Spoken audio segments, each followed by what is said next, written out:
اب آئیے آخری سٹیج آئی. حضرت معاویہ کو مشورہ دیا گیا. مغیرہ ابن شعبہ ایک بزرگ صحابی تھے کہ دیکھیے جناب امیر،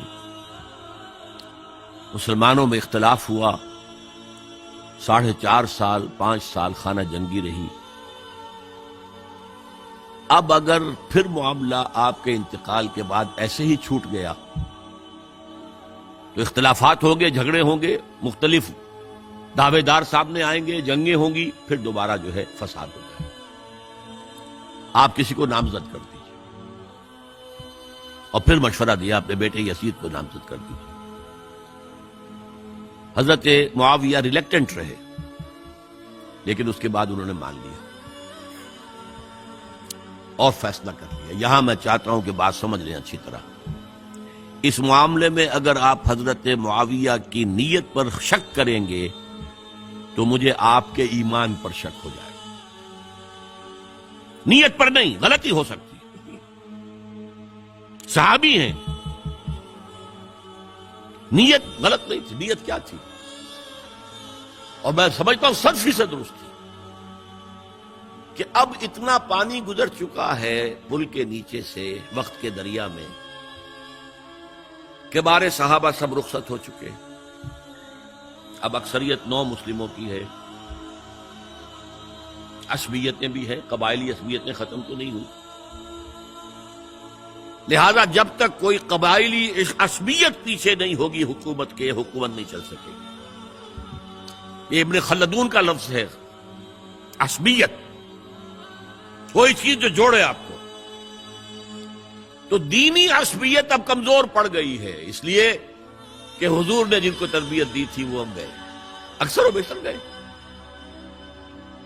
اب اگر ایسے ہی چھوڑ دیا گیا اور کوئی قبائلی عصبیت پشت پر نہ آئی تو پھر خانہ جنگی ہوگی. 5 سال تک ہوئی.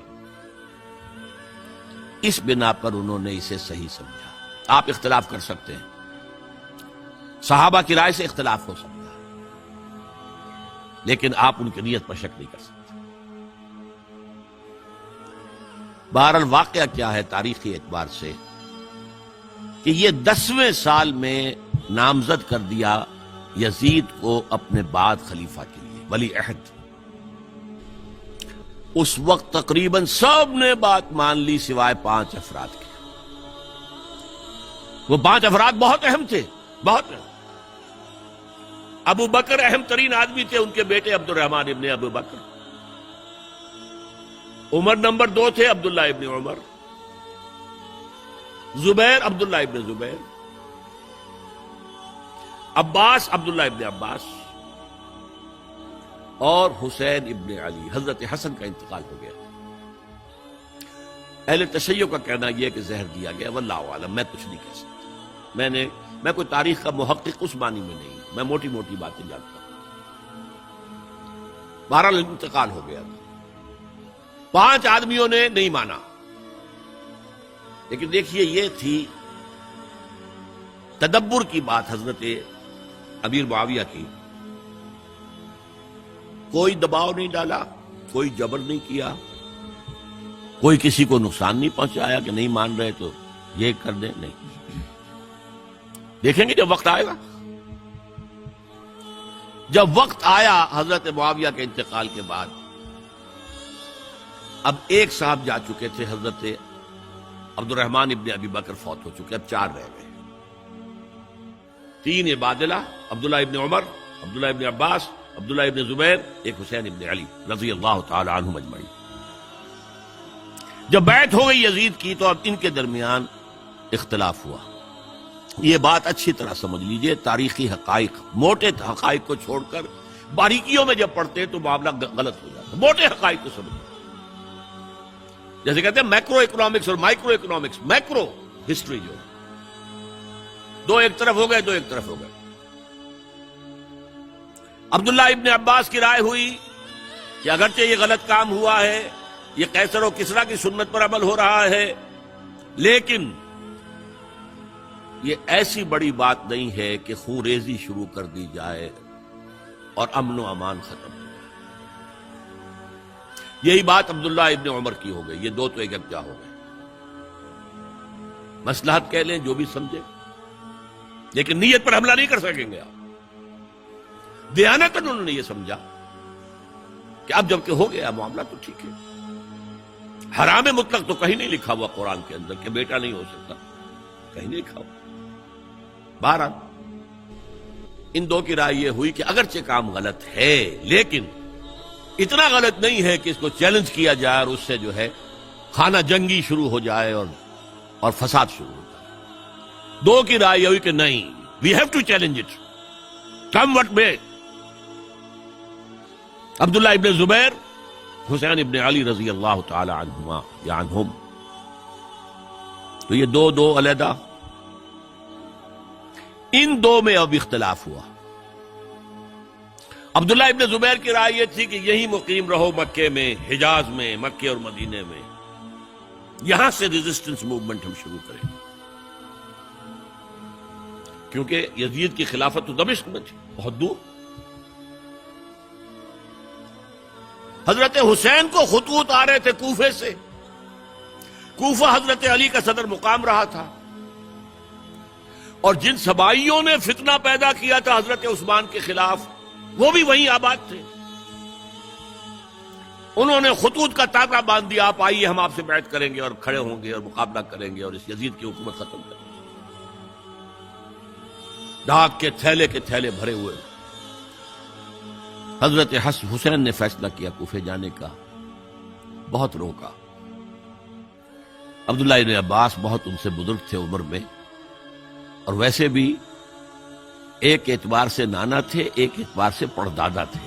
حضرت عبداللہ ابن عباس حضور کے چچا زاد بھائی تھے، تو نانا ہو گئے کہ نہیں؟ حضور نانا تھے کہ نہیں؟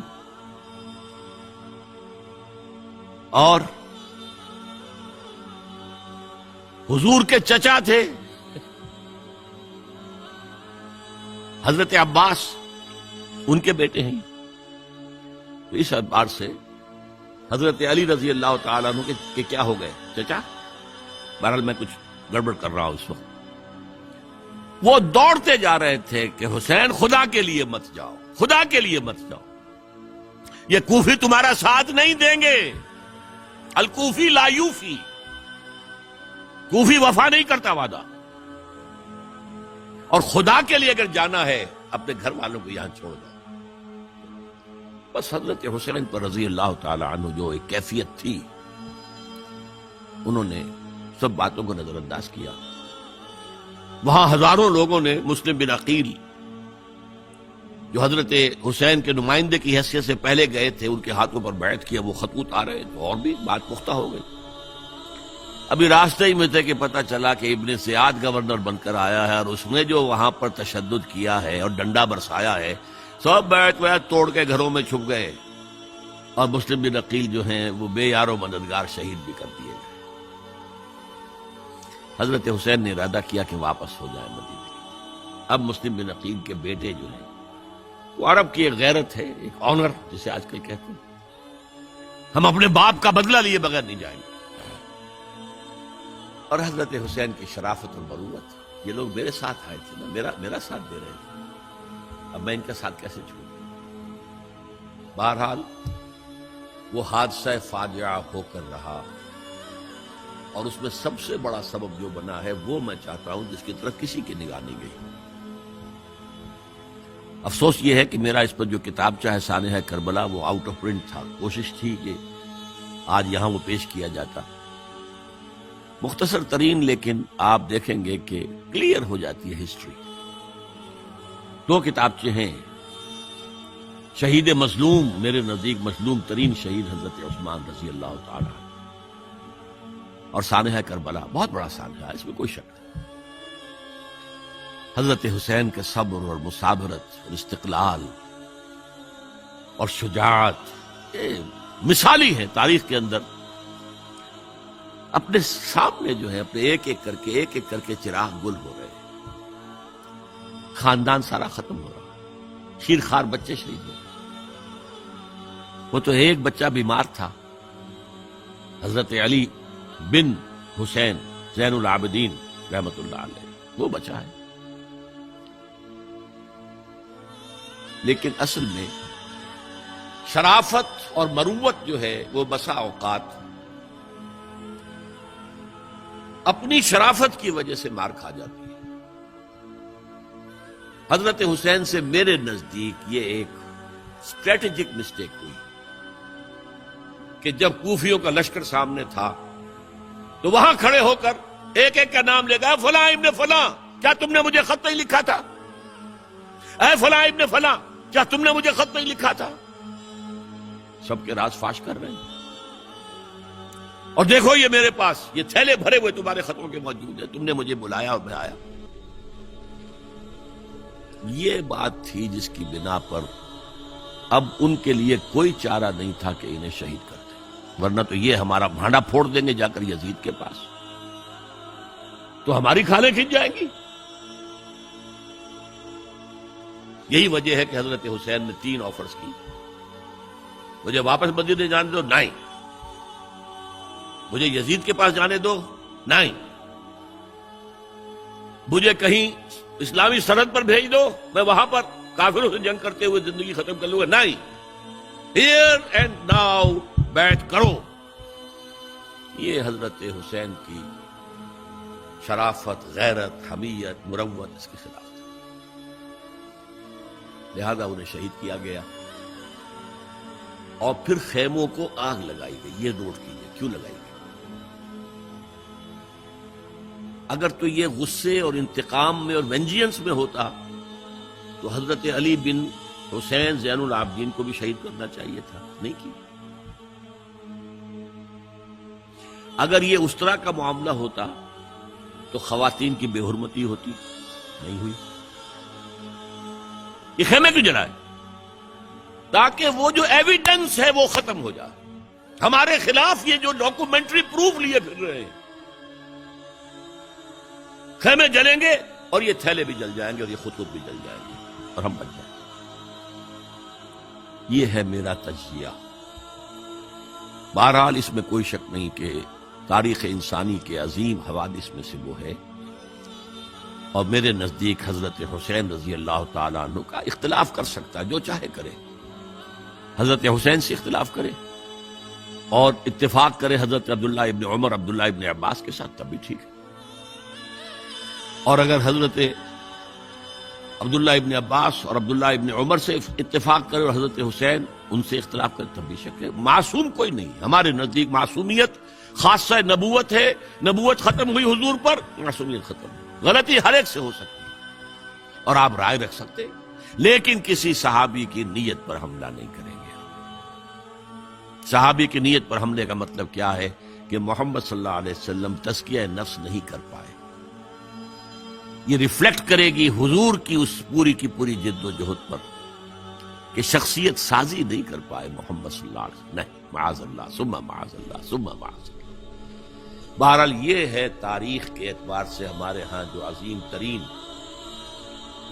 ذی الحج کے مہینے میں حضرت عثمان شہید ہوئے تھے، 28 ذی الحج کو حضرت عمر پر حملہ ہوا تھا، 1 محرم کو ان کی شہادت ہوئی تھی، 10 محرم کو یہ سانحہ کربلا پیش آیا تھا۔ یہ ہماری اس ابتدائی تاریخ کے اہم لینڈ مارکس ہیں جنہیں ہم شہادت کے نام سے جانتے ہیں، لیکن میں اب پھر دوبارہ کہوں گا، حضرت حسین کو یاد کر لیں، حضرت عثمان کو یاد کر لیں، ان کے لیے کوئی رنج اور غم کا اظہار کر لیں، اس سے کچھ حاصل نہیں ہے۔ حاصل تو یہ ہے کہ شہادت علی الناس کی تیاری کیجیے، اپنی ذاتی زندگی میں آج سے گواہی دیجیے اللہ کے بندے ہونے کی، اپنے عمل میں، اپنے قول میں، اور کوشش کیجیے کہ مل جل کر اس ملک کے اندر وہ نظام برپا کریں کہ جو شہادت علی الناس دین حق کے ایک کامل نمونے کے طور پر دنیا پر حجت قائم کر دے کہ دیکھ لو اپنی آنکھوں سے، یہ ہے وہ دین حق جو محمد لے کر آئے تھے۔ اللہ تعالیٰ مجھے اور آپ کو اس کی توفیق عطا فرمائے۔